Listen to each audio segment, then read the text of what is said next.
Hey, what's up, guys? Welcome back. I'm Mike. And I'm Brett. There's something interesting, or at least there's something interesting that happened to me going from when I was a teenager in my mid-teens or so to maybe mid-20s. In my teens, I used to think being somebody in their 20s was old. I used to think that was old. And then I got to my 20s and I'm like, this isn't old at all. I'm just getting started, baby. And then when I was in my 20s, I used to think the same thing about being in my 30s. Like somebody who's in their 30s, oh, that was kind of old. Yeah. And now I'm in my mid-30s and I'm like, I mean, it's older than 20s, but I don't know, it doesn't feel very old. But at least for me, the knowledge and experience and perspective that I gained going from teens to 20s versus the knowledge and experience and perspective I gained going from the 20s to 30s, that time period going from the 20s to 30s was just a lot more profound. I learned a lot more about myself and I guess who I am at my core, what my values are, what I value, what I cherish, and what I don't really care much about. And I feel like in my 20s, going from my 20s to my 30s, that's kind of when I really grew up as a person, as a man. I grew up. I learned things I didn't used to know. I gained much newer perspectives, much broader perspectives about life and things. And in this time period in Brittany's in my life, we kind of, as a couple, as a married couple, realized that many of the things that we used to spend money on in our 20s were just maybe not the smartest things to spend money on at all. Yeah. So in this video, we're going to be talking about 5 things that we used to buy in our 20s, we bought a lot of maybe, that we don't buy anymore in our 30s, and why. Let's get into it. And the first thing we no longer spend money on is brand new cars. So we still, of course, have cars, but they're used cars now. And this is because, as I'm sure all of you are aware, anything with an engine will decrease in value over time unless you're spending like a huge amount of money on exotic cars that just sit in the garage and don't do anything. They're just there for collectible purposes only, and they may hold their value or go up slightly over time. But aside from those, cars generally depreciate in value, and new cars especially depreciate in value. Cars are not an investment in the sense that when you buy one, it's going to typically go up in value. The market we're in right now is a little bit different in the fact that I think used car prices are a little bit higher than they used to be, but as a general rule of thumb, anything with an engine will just plummet in value, especially if you buy it new. We didn't really think this through enough in our 20s. No, we did not. We wasted a ton of money on buying brand new cars in our 20s. And I wouldn't say that we regret it, but... I regret it. You regret it? Yeah. If we hadn't had gone through that experience and learned from seeing our car's value drop over time, we wouldn't... I guess part of the perspective we have right now wouldn't be here. That's true. But at the same time, it would be nice to have all the money we lost from buying new cars. So here's an example. The first new car I bought in my 20s was it was a Honda Civic. It was about $13,000. I owned it for about 5 years or so. I financed it. At the end of that 5 years, it was almost paid off, and I ended up selling it for, I think, $4,000. Yeah. I lost $9,000 on that car. Plus all the interest into your car payments. The second new car I bought right after that, I financed as well. It was a Toyota Prius. I bought that for about $29,000. I didn't own that one as long. Well, a year or two later, I sold the Prius for $22,000. I lost $7,000 on that one, which is about 24% of the car's value. So for me, $16,000 down the drain just on new cars alone in my 20s. Yeah, and I bought a new car as well, and it was a Toyota Corolla. I bought it for $19,000. I had it for about 4 years, and I sold it for $9,000. So I lost $10,000 plus the interest on the payments. So that car lost about 52% of its value. So total between Brittany and I, in our 20s, 10 or so year time period, we lost $26,000 plus probably a couple $1,000 in interest just to buying new cars. And then compare that to now, since in that same about 10-year time period, we had used cars. And we've only lost about $6,500 in that 10-year time span. So we've saved a lot more buying used. Yeah. So again, obviously, like, you're not going to buy a car expecting it to go up in value, but if you're in a situation like Brittany and I were in financially where you just all you can do is just survive and put food on the table. Yeah. You don't want to be buying something that's going to lose 50% of the value over a few years. It's just not a wise financial decision, which is why we stopped buying new cars. Yep. The second thing we stopped buying in our 30s that we used to buy a lot of, or at least one of us used to buy a lot of in our 20s, is new clothes, or clothes over like $20 or so. Yeah, and that was basically me. So I would spend a lot of money on clothes, anywhere from hundreds to $500 plus on outfits. And then the next year, I would just get something different because it would be out of style or out of trend. And you have these trends going every season. What we do now is we almost always buy from gently used clothing stores, which are so much cheaper, and the prices are insanely cheap, especially when they have clearance. You're talking about anywhere from like $3 to $10 on shirts, pants, shoes, instead of hundreds. Yeah, Brittany literally got an outfit the other week. She bought like an entire outfit for like $20. Yeah. That retail, when it was in the store brand new, would have cost a couple hundred. Mm-hmm. We've gradually realized over time, why spend $200 on an outfit when we can just spend $20 for something very similar. The only exception to this, to buying brand new clothes, is underwear and socks. Yeah. That's pretty much the only things we buy brand new as of right now. And we also get a lot of clothes that are gifted to us, or at least I do. Yeah. I've never been a big spender on clothes.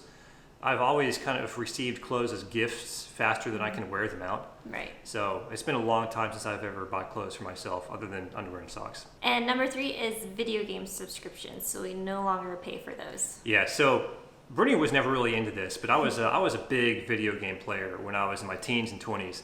I spent way too much time playing video games, especially in my 20s. It's my opinion that video games and just entertainment in general really has its place financially. I think it's a good thing just to kind of step back, enjoy yourself, relax, prop your feet up or whatever, get some entertainment or some relaxation. And you kind of recharge too.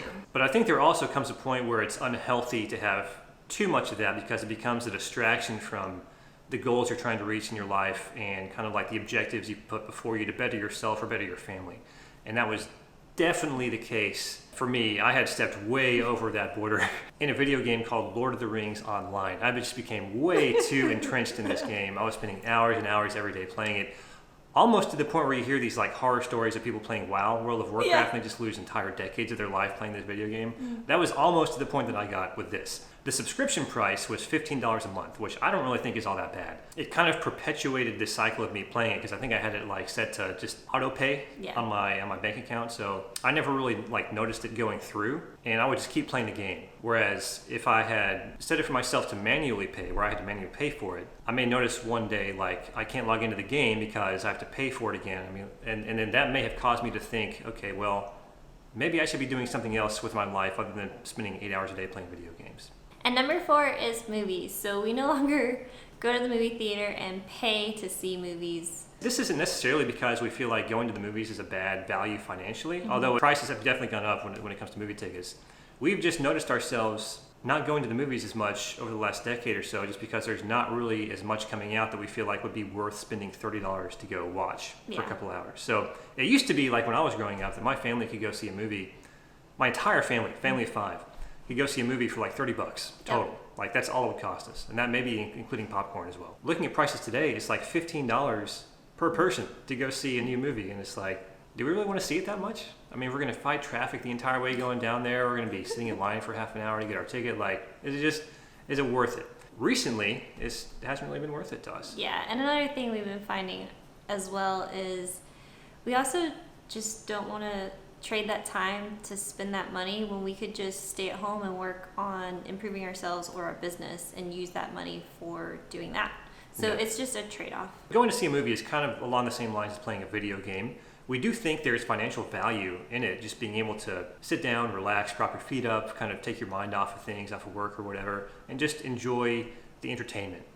But just, again, in our case, it hasn't really been worth it over the last 10 years or so. And now we've found ways of getting something of equivalent value for free. All right, the 5th and final thing. We've saved the best for last, and we've also saved the thing that we lost the most amount of money on for last, and that is college tuition. Now, our opinion of college has changed dramatically since going through.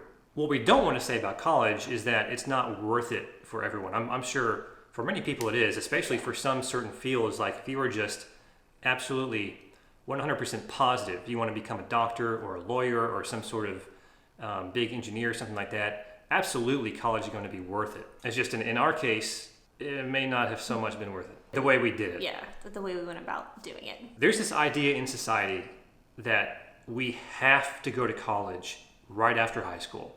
17 or 18 years old, before our brains have even fully developed, when we're still kind of under the influence of our parents' care, we're not independent yet. I'm sure some people who are that age have the intellectual curiosity and emotional maturity just to go straight into that environment. I did not. I wish I had gone straight to work, even if it was like a minimum wage job or something like that. Something that I could get real life experience doing so I could kind of figure out what I wanted to do with my life. I had no idea what I wanted to do. So I ended up just spending the next almost decade of my life going in circles, degree program to degree program, school to school, wasting money. Fortunately, most of the money that I spent on college was given to me through either grants or scholarships. However, that amount of time I will never be able to get back. And I feel like if I had spent a year or two or maybe even 3 years getting my foot into the door with a company with real life experience, maybe an internship program, something like that, right out of high school, I would have grown up at least a little bit to be able to figure out myself and who I was and what I was more interested in, what I wasn't interested in, how I learned best, things like that. And I would have been able to, after that, maybe go to college or maybe even have college paid for with the company I was with or something like that, or maybe even start up a business of my own. And it just would have been a much better experience, and I wouldn't have wasted nearly as much time in my life or $5,000 I ended up taking out as a student loan kind of at the end of my college career. And mine is a little bit different. I knew what I wanted to do and what I wanted to get into, and I knew I had to have a college degree for it. So mine was nursing.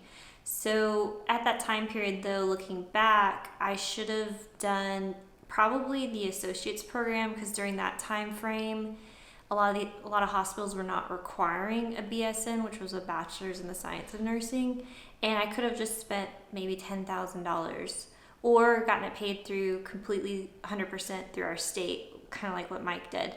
And I would have gone straight into work after 2 years and started working as a nurse right away. Instead, I went to a private school because I thought that was better. And I ended up spending $80,000 on college tuition for a BSN and delayed working by 2 years. If I had gone to a public school for the same 4-year degree, it would have been half the cost, around $40,000, and even less depending on scholarships, grants, and again, that scholarship that was offered in our state during that time, which paid almost 100%. Hey guys, Editing Mike here. Sorry about the weird transition. I totally forgot while I was editing the video. Brittany and I totally forgot to talk about why we probably won't be going to college again in the future. And it's a pretty short reason. That's just because for what we want to do, for our goals and objectives that we have for our future, there's just much better options to pay for that are cheaper and probably much more conducive to what we want to get into. Certification courses, private programs, things like that. And we just don't really feel like college would be the best option going forward anymore for us. So we probably wasted $45,000 or so, maybe 50, maybe even 60. Yeah. Doing college the way we did. So that concludes the 5 things that Brittany and I no longer spend money on in our 30s that we spend a lot of money on in our 20s. We hope this was informative, insightful, educational, or in some way maybe even entertaining. We hope you guys enjoyed watching. And if you did, please give this video a huge thumbs up. It helps out tremendously with YouTube algorithm. Also, subscribe for more, and don't forget to follow us on Instagram at It's Mike and Britt. We post there every now and then. Yeah, thanks again, guys. We'll see you next time. Bye.